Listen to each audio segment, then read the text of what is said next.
Hey, and welcome to another ICH2 video. This is a bit of a weird video. This is Lockdown Locos, episode 4, and this is the beginning of the week where we're going to start trying different things. So we're going to do 2 this week, and then next week we'll probably switch to doing a lucky dip as well and stuff like that. I did film the video. I filmed the whole video yesterday, and was good to go. But in post-production, in editing, we noticed that the joggers I was wearing, which are basically just a longer version of this, had a hole. They may or may not have had a hole in them. We'll never know. It was just a rumor, but it was yeah.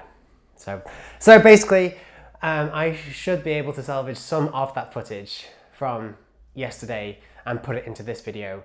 But where I'm actually in front of the camera and you can see me and all of me, I need to film again, which is why I'm filming again. We did spin the wheels. We honestly span the wheels. I can insert tiny little bits of footage to show you that and prove it.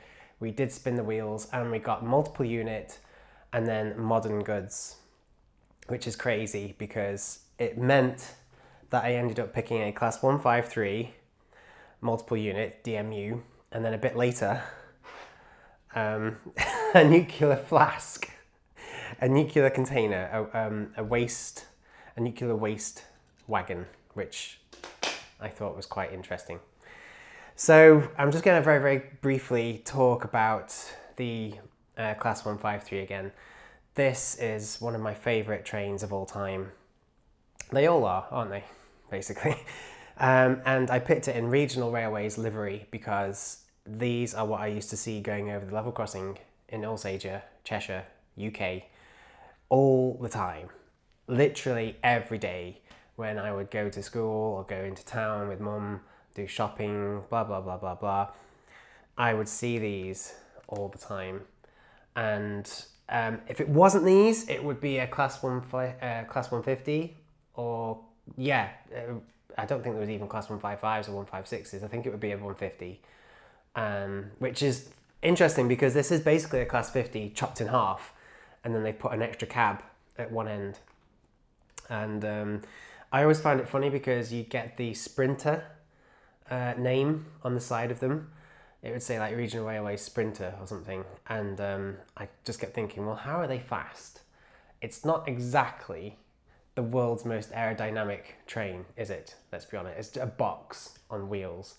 And at the same time, the French had just released the TGV, the train Grande Vitesse, the high-speed train with an extremely aerodynamic nose.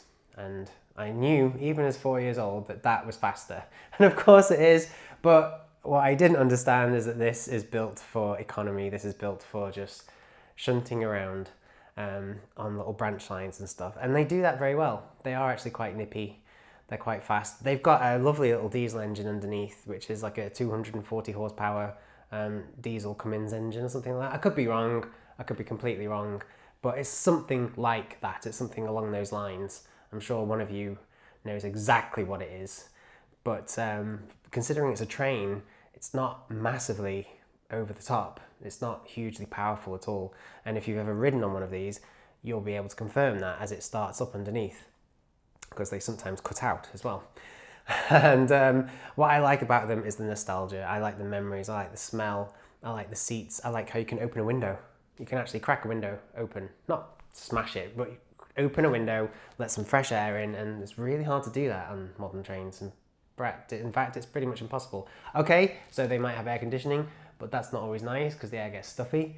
But with these, you can let fresh air in, and I do like that. So yeah, the Class 153 is one of my favourites of all time. This is by Hornby. It says so on the bottom. It's probably about 15 years old, maybe.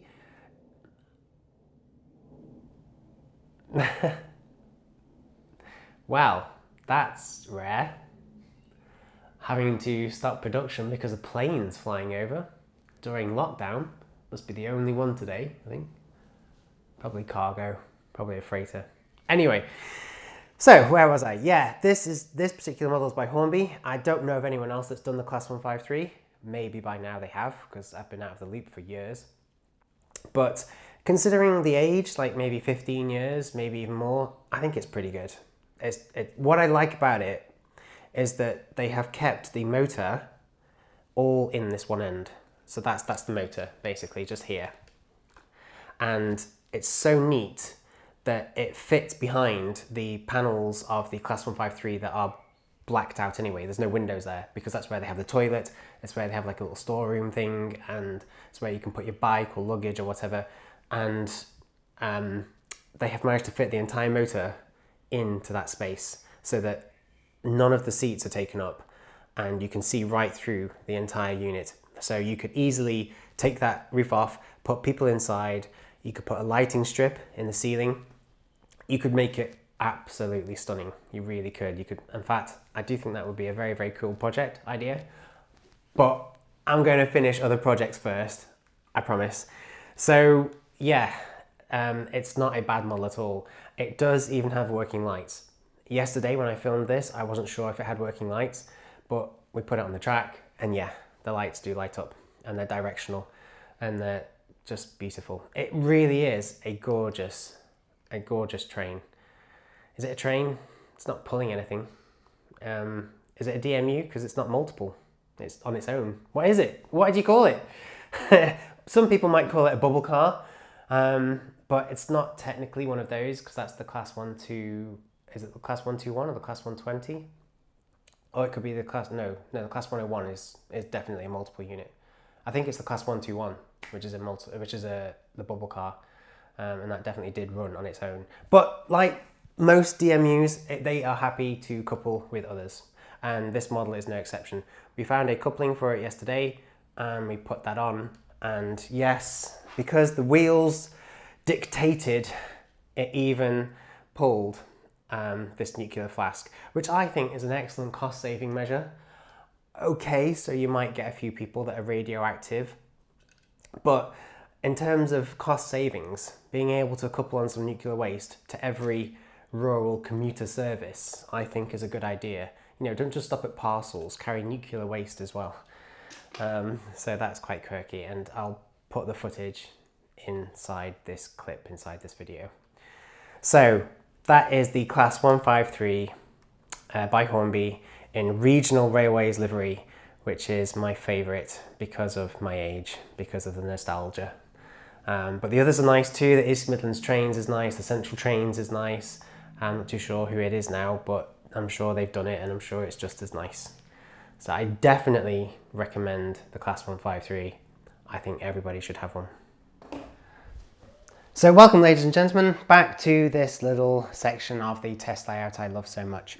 Okay, without further ado, let's whack this Class 153 onto the track. Now, before I do anything else, I'm going to check she runs okay. I've already been around the layout and the track is in very, very good condition. Her wheels do look very, very shiny and in excellent condition. So if we just pick a direction and give her some juice. Oh, go on, girl. And then the other way again. Very impressive. Yeah, fantastic actually. And she has got lights. Okay, considering her age, considering how long it's been since she ran, I am very impressed. Absolutely excellent. So I think we should get her running around as she is without the rolling stock first. And then I can whack the rolling stock on just for a few seconds at the end, because if she's doing it all the time, people will just get angry because it's so silly.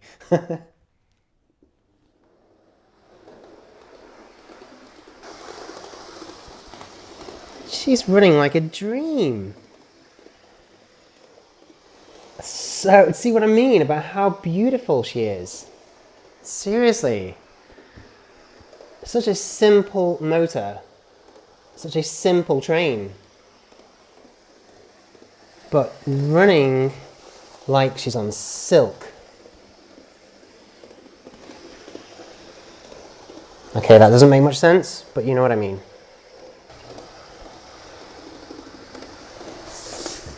Whoa. Okay, slow down. Ooh, look at that. We've even got some pretty impressive slow speed performance. That's incredible. Oh my gosh, that is incredible. I mean, we have to bear in mind that she's quite old, like maybe 15 to 20 years, and she's a very, very basic motor. But I was very impressed with that. Very impressed. Okay, I'm going to grab the the nuclear container as I mean, this is very prototypical. This happened all the time. Yeah, right. So here we have it. This is something for your train sim world. We've got a Class 153 in regional railways and a bucket load of nuclear waste. Yeah, I mean, what could go wrong? What could go wrong? Okay, here we go.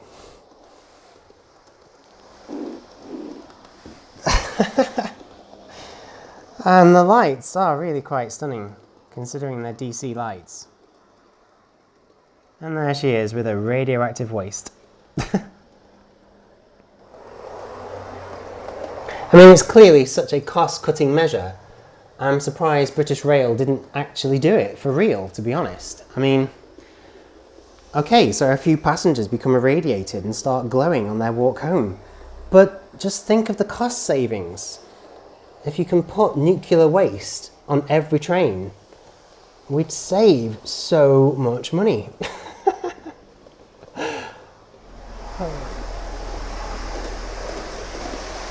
She'll go at a fair speed too. That's not even 50% of her capability. If I just bring her to a stop on this bend. Okay, so there she is at a complete stop. The Class 153, the star of Lockdown Locos episode 4, with or without radioactive nuclear waste. She is a fantastic model. Seriously, I really do recommend them. If you can still get them, I wholeheartedly recommend you go get one. They are beautiful little models, really nice quality, fantastic to upgrade and modify, weather, fit lights to. Yeah, the Class 153, probably my, well, I don't know if it's my favourite multiple unit, it probably is, but even if it's not, it's definitely one of my favourites of all time.